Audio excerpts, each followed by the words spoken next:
सुनैना गांव की बहुत ही शरारती और दयालु लड़की थी। उसे जानवर एवं पक्षियों से बहुत लगाव था। वह जहाँ भी लावारिस पशु या पक्षी को देखती उसी समय उनकी मदद करती। एक दिन सुनैना ने एक घायल चिड़िया देखी तो वह चिड़िया को लेकर घर आ गई। चिड़िया ने सुनैना से कहा, प्यारी सुनैना, मेरा नाम मंगू है।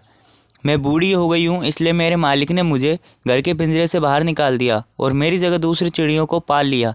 तुमने मुझे घर में जगह देकर मेरी बहुत मदद की है। मैं आपका दिल से धन्यवाद करती हूँ।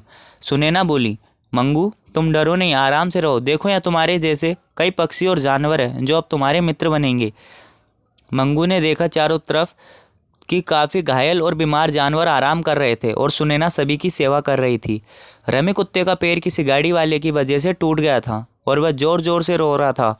भो भो, पैर बहुत दर्द कर रहा है। भला हो सुनैना का, नहीं तो मैं कमज़ोर कैसे कर पाता कोई काम।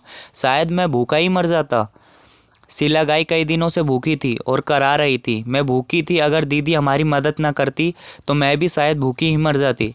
सुनैना सभी की सेवा कर रही थी। मंगू सुनैना का सेवा देखकर बहुत खुश हुआ। धीरे धीरे सभी जानवर वहाँ से ठीक होकर चले गए, पर रमी, चीकू और शीला ने हमेशा सुनैना के पास ही रहने का निर्णय ले लिया। मंगू रोज़ सुबह सुनैना को देश विदेश की नई नई बातें बताती। शीला सुनैना को ताज़ा दूध देती और रमी सुनैना की रक्षा करता। सुनैना को महसूस ही नहीं होता है कि वो बिना माँ बाप के एक अनाथ लड़की है। सब कुछ अच्छा चल रहा था कि अचानक एक दिन गांव में भयंकर आग लग गई। सारा गांव जल गया। फिर वहाँ बाढ़ आ गई और पानी के साथ भयंकर जल जीव भी गांव में आ गए। उसी बाढ़ में बहता हुआ एक भयंकर मगरमच्छ सुनैना के घर तक पहुंच गया और उसने वहां पहुंचते ही शीला गाय का पैर दांतों में जकड़ लिया। शीला चिल्लाने लगी, बचाओ बचाओ, कोई तो आओ, मुझे बचाओ, बचाओ बचाओ। मंगू सब देख रही थी। उसने रामी से कहा, तुम मगरमच्छ के पास जाओ और कहो कि वो शीला को छोड़ दे और तुम्हें खा ले। रमी को बहुत गुस्सा आया, पर फिर उसने सोचा मंगू ने जरूर कुछ सोच के ही कहा होगा। वह मगरमच्छ से बोला, अरे दोस्त, तुम क्या इस बूढ़ी सूखी गाय को खाना चाहते हो? अरे ताकतवर बनना है तो मुझे खाओ। मगरमच्छ ने हैरानी से उसे देखा और गाय को छोड़ उसे पकड़ लिया। शीला वहाँ से भाग गई।